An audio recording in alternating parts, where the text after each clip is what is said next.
예, 만나서 반갑습니다. 예, 예, 광우 스님입니다. 예. 제가 얼마 전에 택시를 탔습니다. 예, 택시 타보셨어요? 네. 예, 다 타보셨구나. 택시를 탔는데, 그 택시 운전 기사분께서 이제 저 연세가 지긋하신 굉장히 이제 점잖아 보이시는 이제 할아버지 분이시더라고요. 이제 택시를 타고 이렇게 가는데, 스님, 뭐 좀 여쭤봐도 되겠습니까? 이러시더라고요. 근데 가끔 택시를 타면 택시 기사분이 뭐 물어볼 때가 많아요. 흔히 뭐, 스님, 저 앞으로 잘 될까요? 뭐 이런 거. 예, 뭐. 그래서 제가 속으로, 나도 나를 모르는데, 내가 묻고 싶어, 나도. 나 앞으로 잘 될까?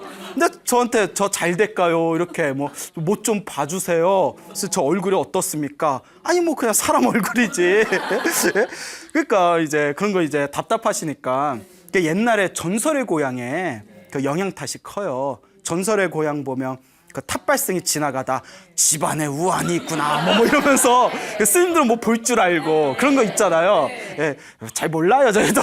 예, 저희도 그냥 부처님 말씀 공부하는 수행자들이지. 뭐 좀 여쭤봐도 되겠습니까? 이래서 또 뭐 여쭤보시려고 그러나 예, 뭐 궁금하세요 했더니 굉장히 수준 높은 걸 물어보시더라고요. 스님, 반야심경 하는데 반야심경, 그 반야심경 뜻이 무슨 뜻입니까? 이러는 거예요. 택시 안에서 이런 질문 쉽지 않거든요. 예, 그래서 수진 그러니까 딱 이렇게 점잖아 보이시고 조금 이렇게 공부하시는 분인가 싶더라고요. 그래서 왜 불교 신자세니까 아직 불자는 아닌데 제가 반야심경을 좀 듣고 있는데 그 반야심경이 무슨 뜻입니까? 그 들으니까 마음이 편안해져서 실제로 여러분 반야심경 듣고 있으면 마음이 편안해져요. 많이 듣고 계시죠? 네. 예, 그래요.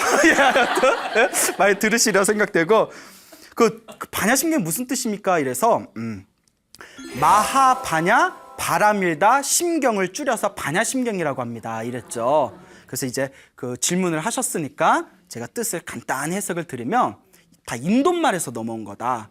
예, 산스크리트어 인도말에서 넘어온 건데 마하는 크다란 뜻이에요. 크다. 반야는 지혜란 뜻이에요. 반야. 알겠죠? 반야는 지혜란 뜻이고요. 바람일다는 도달하다, 도착하다, 완성하다라는 뜻이 있어요. 그 심자는 심경할 때 심자는 마음 심자인데 여기서 마음이라고 해석하지 않고 핵심이라고 해석합니다. 예, 우리 몸의 가장 중요한 핵심이 심장이잖아요. 그래서 마음 심자를 핵심이라고 이제 표현을 합니다. 경은 부처님의 말씀이고, 그러니까 마하 반야 바람일다 심경하며 큰 지혜를 완성하는 핵심이 되는 경전이라고 이제 해석을 합니다. 근데 이제 이 반야심경이 300자가 좀 안 돼요. 207, 80자 정도 되나? 그럴 거예요. 짧아요. 부처님의 경전 중에서 가장 짧으면서도 부처님의 가장 중요한 핵심이 되는 진리를 함축시켜 놓은 게 반야심경이다 라고 이제 우리가 이야기를 합니다. 그러니까 짧은 대신 함축되어져 있고, 함축되어져 있으니까 쉽겠어요? 어렵겠어요? 어렵죠. 어렵습니다. 예, 그 반야심경 자체가 어려워요. 그렇게 이제 해석을 해드리니까 스님, 반야심경 뜻이 무슨 뜻인지 모르는데 그냥 무슨 뜻인지 모르고 듣기만 해도 되겠습니까? 괜찮습니까? 라고 물어보시더라고요. 제가 그랬죠. 무슨 뜻인지 모르고 듣기만 하고 외우기만 해도 영험이 있습니다. 네? 신통이 있습니다. 이러니까 깜짝 놀라면서 아니 무슨 뜻인지 모르는데도 듣기만 하고 외우기만 해도 효과가 있습니까? 있습니다. 그러니까 살짝 눈치가 있으면 약 파나?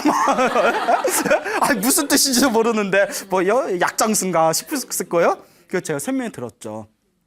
우리 옛날부터 불교의 가르침에 부처님의 경전, 그리고 반야심경, 이 부처님의 말씀에 담긴 경전은 무슨 뜻인지 모르고 외우기만 해도 효과가 있다고 했다.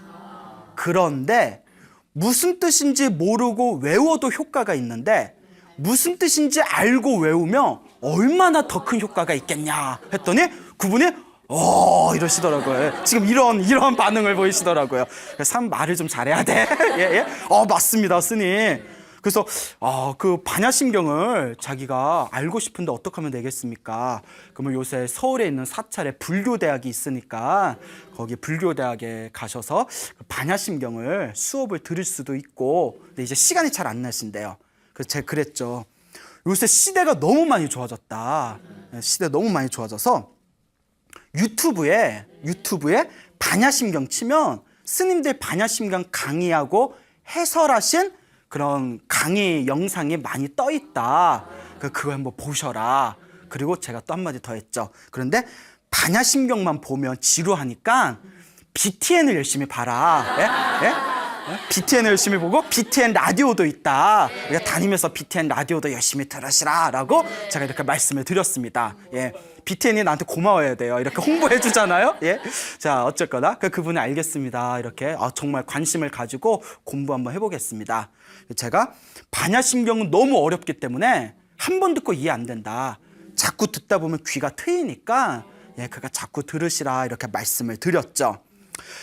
어쨌거나 이제 그렇게 헤어지긴 했는데 오늘의 주제는 반야심경의 가피, 영험에 대해서 뭐 복잡한 얘기하지 않고 시간도 짧으니까 반야심경의 어떤 효험에 대해서 한번 말씀을 드리고 싶어요.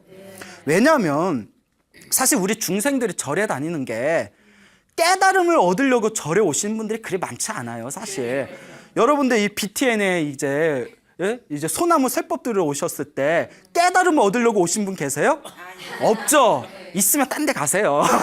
나도 깨달음을 얻을 수 있는 심오한 법문을 하기 위해서 이 자리에 쓴 게 아니라 이제 우리 초보 불자분들한테 불교가 이렇게 재밌고 좋은 것입니다. 차근차근 알려드리기 위해서 이 자리에 서 있는 거 아니겠습니까? 어쨌거나 우리 절에 다니는 종교에 의지하는 특히 우리 불교에 의지하는 불자분들은 실질적으로 어떤 현세적인 행복을 원하거든요. 사실 부처님이 그런 집착도 놓으라고 했지만 우리 중생 그게 잘 안 되잖아요. 근데 여러분이 살다 보면 좋은 일 생길 때도 있고 나쁜 일 생길 때도 있고 나쁜 일은 빨리 사라지기를 원하고 좋은 일은 자꾸 생기기를 원하잖아요. 예. 반야심경을 많이 읽어보세요. 효과가 있습니다. 예. 예. 그 예전에 그 서유기라는 그 책도 있고 영화도 있고 만화도 있어요. 서유기 아시죠? 예, 서유기라는 책이 있는데 삼장법사 손오공, 저팔계, 사오정이 나오잖아요. 예. 근데 이 서유기의 삼장법사의 실존 모델이 당나라 때 현장법사십니다. 예. 다 알면서 이러세요. 예. 다 아시잖아요. 예. 이거 기본 상식이잖아요. 이 현장법사가 당나라에서 천추 인도로 넘어가서 부처님의 불경을 가지고 중국으로 이제 다시 돌아오는 그 기나긴 그런 어떤 과정을 서유기라는 그런 소설을 통해 가지고 극적으로 이제 표현한 대화 드라마, 그게 바로 이제 서유기라는 책이 되겠죠. 근데 이 현장법사가 실제로 이제 당나라에서 굉장히 총명하고 지혜가 있고 덕이 있으신 분이셨대요.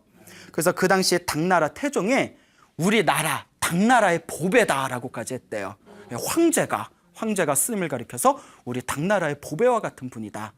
근데 이 현장 스님이 공부를 하면서 항상 갈증이 생기는 거예요. 당시 부처님의 번역되어진 경전들이 매끄럽질 못하고 자꾸 이제 그 의문나는 것들이 많으니까 어디다 물어볼 데가 없는 거예요. 예? 그래서 내가 인도로 직접 가서 공부하고 싶다. 인도에 직접 가서 공부하고 부처님의 경전을 다 이렇게 가지고 와서 새롭게 번역을 하고 싶다라는 원력을 세웁니다. 그리고 당나라 태종에게 부탁을 해요. 제가 당나라 황자에게 제가 건너가서 제가 불법을 공부하고 돌아오겠습니다. 그러니까 황제가 안 보내줘요. 스님은 우리 당나라의 보배와 같은 분인데 그 험악하고 험난한 길을 가시다가 잘못된다면 얼마나 우리나라의 불운이겠습니까? 절대 못 보냅니다. 그러니까 안 보내주는 거예요. 예? 그래서 튀었어요. 도망갔어요. 예? 그러니까 너무나 공부를 하고 싶어서 도망을 갑니다. 예? 그래서 몰래 이제 도망을 딱 가다가 이제 중국에서 인도 이제 사막으로 건너가기 전에 그 국경지대에 어느 사찰을 가게 됩니다. 예? 이제 사찰을 딱 갔는데 절은 큰데 스님들이 안 보이는 거예요. 그 막 잡초가 우거지고 버려진 폐찰이에요. 왜 이렇게 이 좋은 절인데 왜 이렇게 버려졌을까? 저기서 막 끙끙 앓는 소리가 나는 거예요. 막 신음소리가. 막 아이고 아이고. 여러분 우리가 무의식적으로 아이고 아이고 이러잖아요. 네. 아이고가 고가 괴로울 것자예요. 내가 괴롭다 내가 괴롭다. 모르겠어요. 맞는지 모르겠는데 하여튼 아이고 아이고 내가 괴롭다 내가 괴롭다. 괴로울 고자. 응?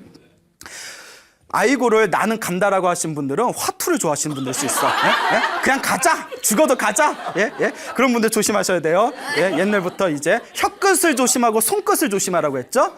혀끝은 말을 조심하고 손끝은 그 도박을 조심해라. 이런 얘기가 있죠. 그러니까 막 아이고 아이고 소리 나서 딱 가봤더니 어느 노승이 막 피부가 썩어 문드러진 채 혼자 누워 있는 거예요. 예? 그래서 스님한테 스님 다른 스님들은 다 어디가 있고 스님은 이렇게 병고에 시달리고 계십니까? 그러니까 그 노승이 하시는 말씀이 전염병이 휩쓸었는데 내가 이렇게 병드니까 대중들이 나를 버려두고 다들 다른 곳으로 도망갔다. 나는 죽을 날만 기다리고 있다. 그 현장 스님이 다 보고 자비심이 일어나잖아요. 내가 아무리 갈 길을 급해도 선배 스님이 이렇게 괴로움에 떨고 있는데 내가 어떻게 그냥 갈 수 있겠느냐. 옆에서 지극하게 간병을 합니다. 막 시봉을 해요. 예, 그래서 다 그 깨끗하게 목욕을 시켜드리고 옷을 갈아입혀드리고 옆에서 미음을 씌워드리고. 그래서 불교에서 복을 지어야 행복해질 수 있다고 합니다. 그렇죠? 또 우리 소나무의 소중한 나 무한행복, 소중한 내가 무한한 행복을 얻기 위해서는 무엇을 지어야 된다? 복을 지어야 된다. 복을 짓는 것 중에서 제일 큰 복이, 복 짓는 방법이 간병복이래요. 병든 사람을 도와주는 복이 가장 큰 복을 얻는답니다. 왜냐? 제일 힘들고 더럽거든요. 예. 물론 돈 받고 간병해주면 복이 떨어집니다. 대가성이니까. 근데 내가 봉사하는 마음으로 간병을 해주는. 그러니까 요새 막 호스피스 뭐 이런 거 뭐 복 짓는 분 이렇게 봉사하신 분 있잖아요. 얼마나 힘들어요. 병자들 막 냄새 나고 똥오줌 갈아드리고 그거 죽어가는 분 이렇게 이제 봉사하고 그 간병복이 제일 큰 복을 얻는답니다. 예. 그래서 이제 그 아픈 스님이 열심히 간병을 해드렸더니 그 스님이 몸이 쾌차를 하신 거예요. 기적같이 나으셨어요. 그래서 현장 스님이 이제 내 갈 길을 가야겠다. 그 이제 노 스님이 잡으세요. 그 인도에 가면 사막을 건너야 되고 중간중간에 식이인종도 있고 막 귀신들도 있고 맹수, 짐승들도 있고 사막의 그 뜨거운 햇빛과 그 괴로움 속에서 목숨을 부지하기 힘들다. 가지 말아라. 그 현장 스님이 불법을 위해서 중생들에게 법을 전하기 위해서 제 한 몸 희생해도 저는 여한이 없습니다. 주인공도 항상 이렇게 말을 멋있게 항상 느끼는 거지만 항상 이렇게 주인공도 말을 멋있게 해요. 가겠다 하니까 노스님이 책을 한 권 줍니다. 범어 있죠. 산스크리트어. 범어로 된 책을 딱 주면서 이걸 내가 일러줄 테니 다 외워라. 짧으니까 외워라. 이걸 외우고 힘들고 괴로운 일이 있을 때마다 아주 위급한 일이 있을 때마다 이 경을 외우면 이 책에 있는 내용을 외우면 그대가 반드시 괴로움에서 벗어나게 될 것이다. 그 책 한 권을 주면서 그 경을 가르쳐 줍니다. 그 짧은 경이었어요. 그 머리가 너무 똑똑한 현장 스님이 그걸 순식간에 외워버리죠. 그 이제 감사를 표하고는 이렇게 딱 길을 떠납니다. 길을 떠나다 이제 중국 국경을 넘어서 이제 사막으로 이제 들어가기 전에 이제 큰 어느 지방을 지나가게 됐는데 거기 자그마한 숲속의 마을 사람들한테 붙잡히게 됩니다.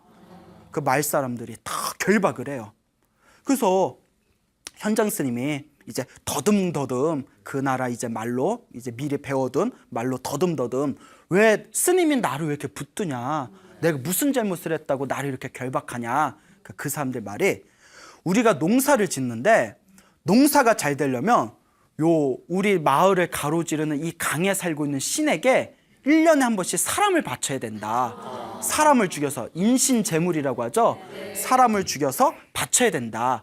이 사람을 죽여서 바치는 이 종교 의식은 옛날 고대에서부터 있었던 거라고 합니다. 예, 이제 요새는 그런 게 사라졌죠. 옛날에는 이제 있었다고 해요. 그 시대 안 태어난 게 다행이야. 예. 어쩌면 전생에 태어났다가 그렇게 갔을 수도 있어요. 우리가 몰라요, 사람 이름. 그러니까 우리가 당신을 바쳐야 되겠다. 예? 이제 내일이 제삿날이니까 당신을 바쳐야 되겠다. 이제 제삿날이 왔어요. 그래서 이제 강 앞에다가 이제 꽁꽁 묻어둬가 이제 묶어가지고 이제 현장 스님이 이제 죽이려고 합니다. 제물로 바치려는 찰나에 스님이 다음과 같이 생각합니다. 내가 전생에 업이 두꺼워서 여기서 이렇게 목숨을 잃게 되겠구나. 참으로 내가 죽는 것은 여한이 없지만 부처님의 소중한 가르침을 저 중국 땅, 내 고향 땅에 드리지 못하는 거, 내 원력을 내가 완수하지 못하는 것이 가장 안타깝구나 하면서, 그러다가 머릿속에 갑자기 성광이 범쩍이면서 그 노스님이 가르쳐준 그 책이 생각난 거예요. 위급한 일이 있을 때마다 이것을 외워라. 그것을 외웠어요. 다 외웠을 때 갑자기 하늘에서 천둥번개가 치면서 회오리 바람이 불면서 모래 폭풍이 막 휘몰아치면서, 몰래 그랬대요. 예. 나도 안 봐서 모르겠는데 책에 그런 기록이 나와요. 순식간에 그 마을을 모래 폭풍이 덮어버리니까 이 마을 사람들이 스님을 제물로 바치려다가 하늘의 신이 노했다 해가지고 그 자리에서 풀어졌답니다. 예. 그리고 가까스로 거기서 탈출한 현장 스님이 그 뒤로 사막을 건너거나 혹은 뭐 귀신을 만나거나 맹수, 호랑이나 뭐 맹수를 만날 때마다 이 경을 외워서 극적으로 항상 보호를 받았다고 합니다. 그리고 이 경을 외우면서 무사히 인도 땅에 도착하고 나란타 대학에 들어가서 그곳에서 20여 년 가까이 이제 수행을 하시고 공부를 하신 뒤에 거기서 경전을 가지고 다시 당나라로 돌아오게 되십니다. 이게 바로 삼장법사, 현장법사의 이야기가 되겠습니다. 자, 그러면 눈치 다 채셨죠? 그 노스님이 가르쳐준 그 경이 무슨 경이었을까요? 반야심경이었다고 합니다. 예? 그 반야심경을 읽은 공덕의 힘에 의해서 항상 보호받았다라는 이야기가 전해지고 있습니다. 그리고 전설에는 다음과 같은 설화가 덧붙여져 있습니다. 이 현장스님이 당나라 땅으로 돌아갈 때 자기에게 그 경을 가르쳐 주신 그 병이 들었던 노스님한테 감사를 표하기 위해서, 예? 그 절에 찾아갑니다. 스님에게 인사를 드리기 위해서 절에 갔는데 그 큰 절이 흔적도 없이 없어진 거예요. 여기 절이 어딨지? 절터다. 터 자체도 없어. 어딨지 해서 마을 사람들한테 물어봤답니다. 여기에 절이 있었고 큰 절이었고 노스님 한 분이 살았는데, 아니 노스님도 안 보이시고 절도 없고 어떻게 된 거냐고. 마을 사람들이 목미? 예? 여기는 원래 절이 없었다고. 예, 스님 농담하지 마시오. 착각하신 거겠죠. 우리가 여기 수십 년을 살았지만 거기에 절은 한 번도 없었습니다. 그래서 현장스님이 나중에 나이가 드신 뒤에 제자들한테 그때 일을 얘기하면서 그분이 아마 관세음보살님이셨을 거다. 예? 나의 원력을 시험해보고 나의 자비심을 시험해보고 그리고 나를 시험해보고 내가 그 시험을 통과하니까 나에게 그 반야심경을 가르쳐주시고 내가 인도 땅을 가는 그 험난한 길 속에서 나를 도와주신 것이다 라고 제자들한테 이야기를 했다고 합니다. 자, 이 이야기 들으니까 오늘부터 막 반야심경 읽고 싶죠? 예? 딱히? 별로? 예. 자, 그럼 한 가지 더. 중국에 정지라는 스님이 계셨습니다. 중국 당나라 시대 때 정지라는 이 스님이 계셨는데 이 스님께서 수행을 굉장히 열심히 하셨대요. 그런데 이 스님이 수행을 열심히 하다 보니까 밑에 많은 제자들이 모이게 됩니다. 그래서 약 200명의 스님들이 모였대요. 200명의 스님을 제자로 거느릴 정도로 열심히 수행하던 스님이었는데 한 번은 코에 큰 혹이 나기 시작하더래요. 처음에는 작은 점 같은 게 생기다가 점점 커지더니 코를 다 막아버릴 정도로 이렇게 혹이 생겨버렸대요. 그러니까 어떤 약을 써도 낫지가 않더래요. 그래서 이렇게 고민을 하고 있을 때 그때 어느 지나가는 나그네 스님이 그 절에 찾아옵니다. 그 정지 스님이 워낙 유명한 스님이다 보니까 스님한테 이렇게 인사를 드렸는데 코에 이렇게 혹이 있으니까 정지 스님이 이렇게 힘들어하는 걸 보고는 그래, 약은 좀 써보셨습니까? 약을 써봤는데도 이게 잘 낫질 않습니다. 그럼 스님, 전생에 업병인 것 같습니다. 업병. 우리 불교에서는 이런 이야기가 있습니다. 막 몸에 병이 많잖아요.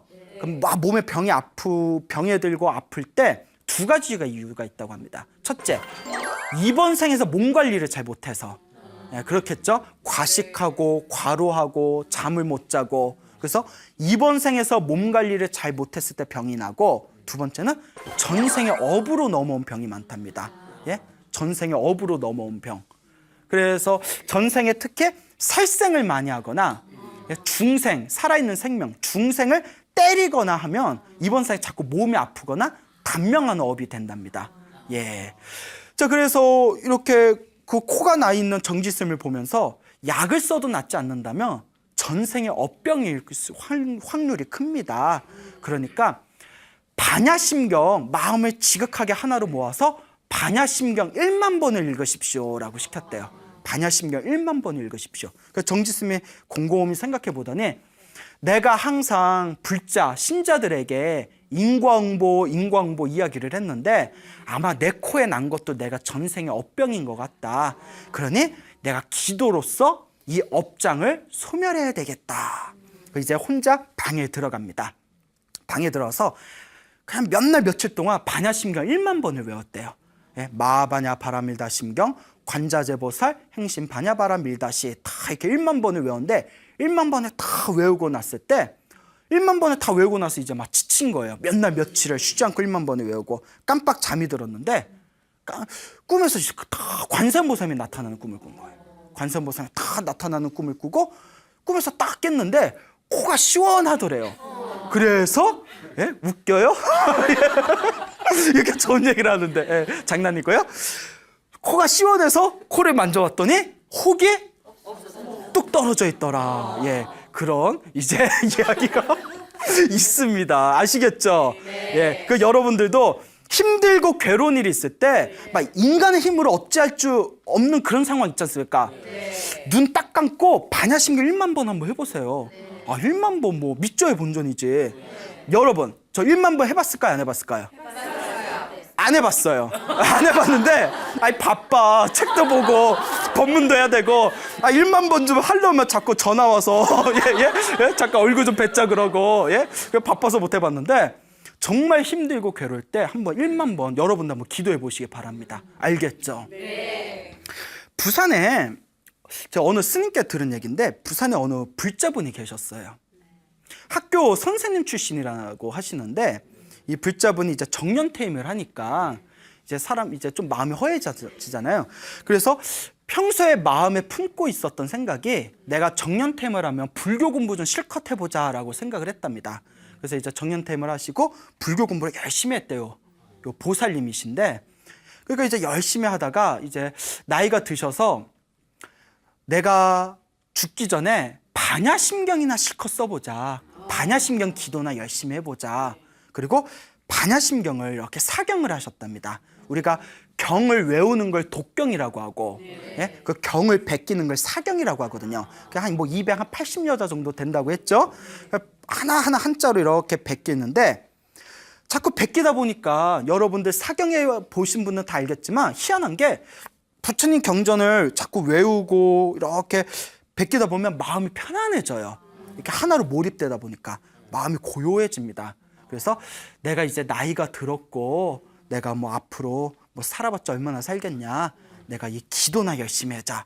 그래서 조금씩 양을 늘려서 나중에는 나이가 이제 70 넘으시고 그러셨을 때 이제 바깥 일은 다 줄여버리고 항상 반야심경을 사경을 하셨는데 나중에는 하루에 108장을 사경하셨대요. 여러분 한 번이라도 반야심경 사경해 보신 분은 알겠지만 시간이 은근히 걸려요. 108장, 하루에 108장이면 엄청 하루 종일 쓰시는 거예요. 그러니까 밥 먹고 잠자고 잠깐 쉬는 시간 빼고는 하루 종일 쓰시는 거거든요. 저도 한번 도전해봤는데 해봤을까요? 못 해봤을까요? 예, 그래요. 예. 팔이 아프더라고요.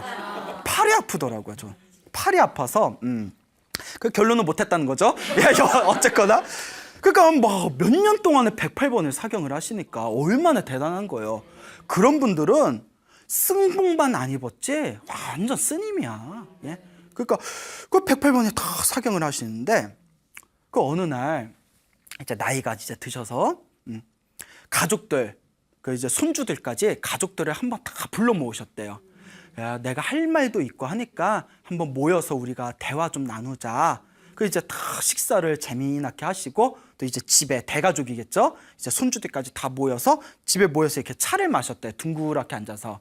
근데 이제 이 할머니께서, 요 노보살님께서 너는 앞으로 어떻게 살아라. 너는 앞으로 어떻게 살아라. 한마디 한마디 이렇게 자상하게 일러주시더래요. 이렇게 다들. 근데 제일 중요한 거는 항상 부처님을 생각하면서 착하게 살아라. 나도 말년에 부처님 공부하면서 진정한 행복을 얻었다. 그러니 부처님 은혜를 갚으면서 살아라 라고 이야기를 하시면서 이렇게 차를 마시면서 대화를 나눴는데, 그렇게 이제 이야기를 하시니까 좀 힘드셨나 보죠. 나이가 드시니까 말을 많이 하셔서 가만히 이렇게 앉아서 눈을 감고 이렇게 미소를 짓고 계시더래요.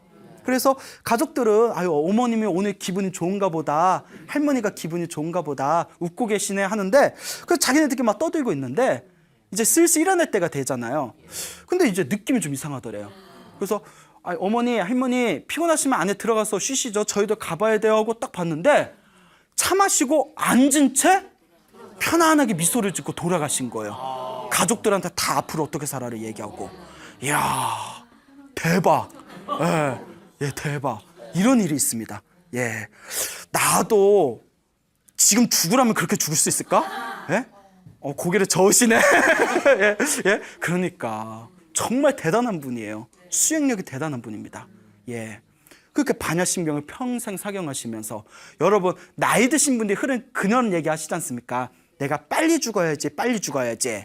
일단 그거 거짓말이랍니다. 일단 그거 거짓말이고, 또 두 번째 하는 얘기가 죽을 때 편안하게 죽었으면 좋겠다고. 호상이라고 하죠. 가족들 불편하게 안 하고 아프지 않고 편안하게 가고 싶다고. 이건 진담입니다. 기도하세요. 예, 기도하고 염불하면 나이 들어서 가실 때 편안하게 가실 수가 있습니다. 예전에 어느 큰 스님이 이런 말씀하시더라고요. 절에서 열심히 기도한 사람들이 돌아가실 때 정말 편안하게 돌아가신답니다. 당신이 몇십 년 동안 이렇게 지켜보면. 근데 재밌는 게 불자들이, 절에 다닌 신도라더라도 평소에 마음을 잘 못 쓰거나 화를 잘 내는 사람들은 절에 열심히 다녀도 돌아가실 때 힘들게 돌아가시더래요. 당시 경험상. 그런데 절에 안 다니더라도, 종교가 없더라도 평소에 마음 잘 쓰고 화를 안 내던 사람들이, 돌아가실 때도 편안하게 돌아가시더래요. 예? 그래서 불교에서 항상 하는 얘기가 무엇을 잘 써라? 마음을 잘 써라. 일단 마음을 잘 써야 돼. 절에 열심히 다녀도 마음을 못 쓰면 그 몸만 절에 가는 거지. 마음은 불자가 아닙니다. 무슨 말인지 알겠죠?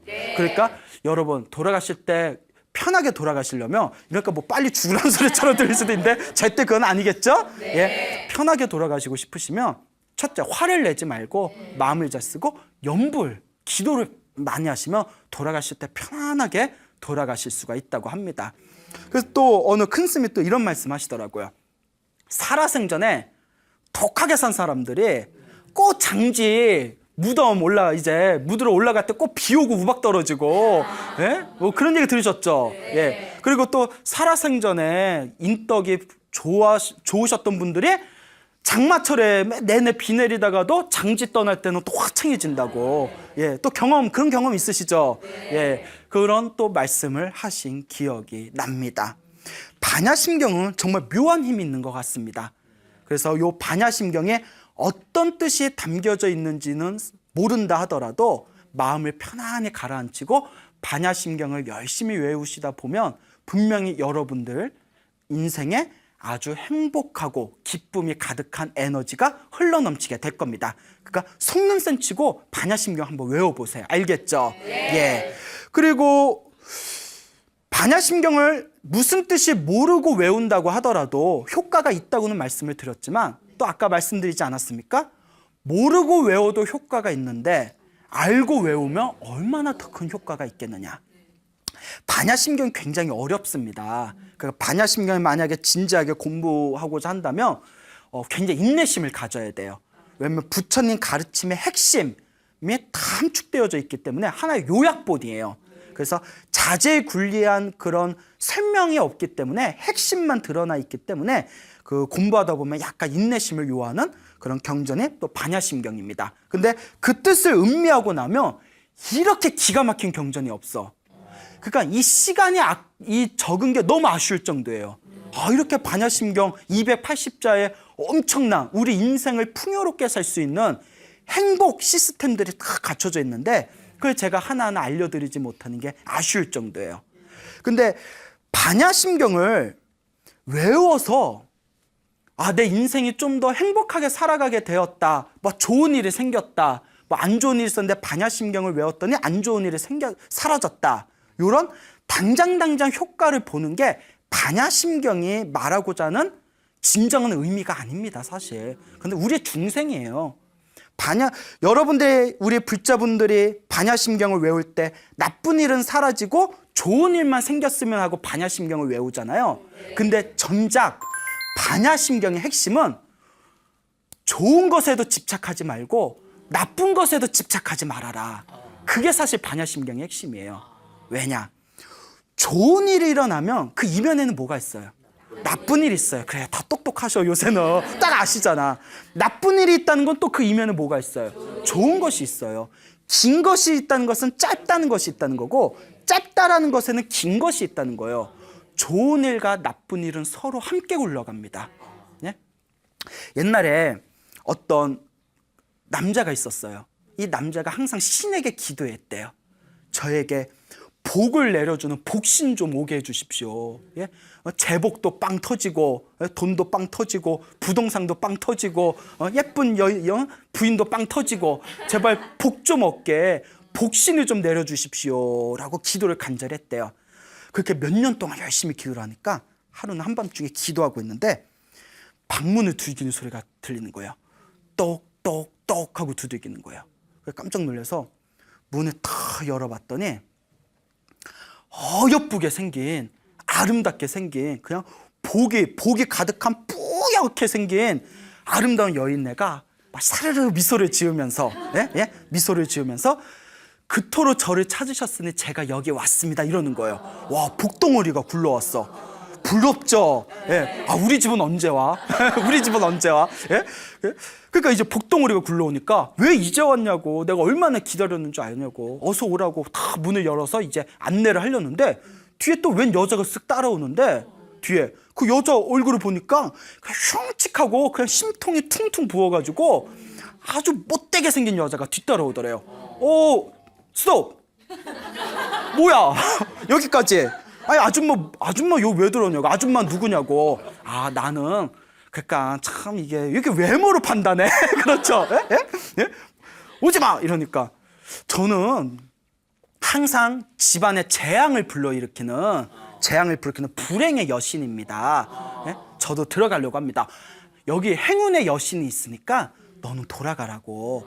복덩어리 행운의 여신이 왔으니까 불행의 여신 어서 돌아가라. 이러니까 행운의 여신을 딱 돌아보면서 쟤는 제 여동생입니다. 쟤와 저는 동전의 양면과 같습니다. 행운의 여신을 받아들이려면 반드시 누구도 같이 와야 됩니다. 불행의 여신도 같이 와야 됩니다. 어떻게 하시겠습니까? 저를 받으시려면 불행의 여신도 같이 받아야 되고, 예? 불행의 여신을 안 받겠다면 저도 떠나갈 겁니다. 이건 어쩔 수 없는 우주의 법칙입니다. 그러니까 다 고민이 들어요. 행운의 여신과 불행의 여신을 같이 드릴 것인가? 아니면 둘 다 놓아버릴 것인가? 여러분은 어떤 선택을 하겠습니까? 예? 어차피 인생 일장일단인데 예? 어떻게 하시겠다고요? 둘 다 받아요. 야, 그렇죠. 불교에서는 그래서 다음과 같은 해답을 제시합니다. 놓아버려라. 예? 행운의 여신이 오면 불행의 여신이 따라오는 건 좋은 일 뒤에는 나쁜 일도 있다는 거예요.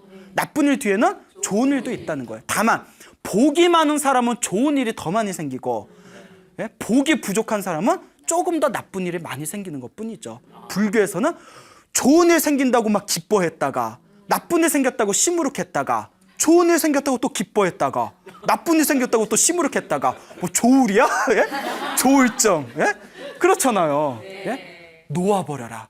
좋은 일이 와도 집착하지 않고 나쁜 일이 와도 집착하지 않으면 좋은 일이 오든가 말든가 나쁜 일이 오든가 말든가 항상 고요하고 행복해질 수 있다. 놓아버려라. 이게 반야심경의 원리예요. 그래서 반야심경을 280자의 반야심경을 한 글자로 줄이면 공입니다. 공술의 공수가 들어보셨죠? 빈손으로 왔다 빈손으로 간다. 빌공자예요. 근데 공하면 너무 어렵잖아요. 뭐 축구공, 배구공, 그런 공이 아니잖아요. 예? 공을 세 글자로 다시 늘리면 반야심경 280자를 한 글자로 줄이면 공이 되고요. 공을 다시 세 글자로 늘리면 무집착이에요. 집착하지 말아라. 뭘 그리 집착해? 예? 집착하지 마라. 여러분, 집착이 강할수록 집착의 이면에 무엇이 싹트던가요? 불만족이 싹트잖아요. 계속 얻고 싶은데 그렇잖아요. 여러분 그런 경험 있나요? 사랑하는 여인이 있었어요. 사랑하는 남자가 있었어요. 연애도 못 해본 씀이 이런 얘기 안 해요? 예? 예? 처음에는 쟤랑 대화만 해도 행복할 것 같아요. 그쵸? 대화를 했어. 너무 좋아. 오늘 일기장에 써야지. 나 오늘 그이와 대화했다. 점점점 뭐 이러면서. 예? 그래서 이제 나 쟤랑 사귀기만 해도 내 소원이 없겠다. 그래서 사귀게 돼요. 이 사귀니까 너무 행복해요. 근데 여기서 만족이 돼야 안 돼요. 뭐만 잡아보면 좋겠다. 그렇죠. 손 한 번 옛날 생각 나시나 봐요? 손 한 번만 잡아보면. 근데 저는 모르겠는데 정말 모르겠어서 하는 얘기예요. 제가 군대에 있을 때 연애해본 분들이 하는 얘기가 연애를 처음 했을 때 정말 좋아하는 여자애하고 처음으로 손을 잡았을 때 온몸에 전기가 통하는 경험을 했대요. 진짜 그런가요? 이런 거 자기는 아닌, 그런가? 뭐 이런다는데. 예? 그러니까 손만 잡아도 행복하겠다. 근데 이제 손 잡고 나면 뭐 하고 싶어요? 뽀뽀하고 싶지, 포옹하고 싶지. 그리고 나중에는 결혼하고 싶지. 결혼하고 나면, 결혼하고 났는데도 처음에는 행복한 것 같은데 시간이 지나면 어떻게 돼요? 2% 부족해. 2% 부족해. 아니, 옛날에는 사귀기만 해도, 나 쟤랑 대화하기만 해도 행복할 것 같았는데, 결혼을 하고 맨날 한 이불자리에서 서로 바라보는데도 뭔가 2% 부족해. 그 이제 아줌마들한테 물어봐. 반상에서. 아줌마, 우리 이거 어떻게 된 거예요? 권태기예요? 애 낳아야 돼. 애 낳으면 괜찮아. 그래서 이제 애를 갖게 돼요. 애 낳으니까 처음에 애 낳으면 바쁘다면서요. 바쁘니까 정신없이 지나다가 애가 어느 정도 크니까 또 2% 부족해. 2% 또 부족해.